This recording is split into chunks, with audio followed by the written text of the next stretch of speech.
Did you just get an Amazon Firestick or thinking about getting one? If you have a TV that is hung on the wall, what do you do with the power cord? Another problem is, where's the plug in the power cord gonna go when you already have a plug that's overloaded? It can be quite a dilemma. However, I came across the Mission USB power cable that can solve your problems if you have a spare USB port on the back of your TV.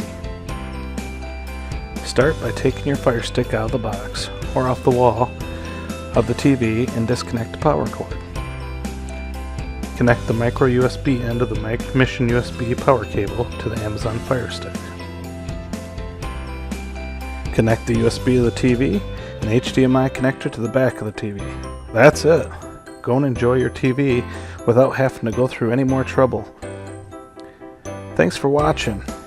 Please check out our links below for everything mentioned in the video.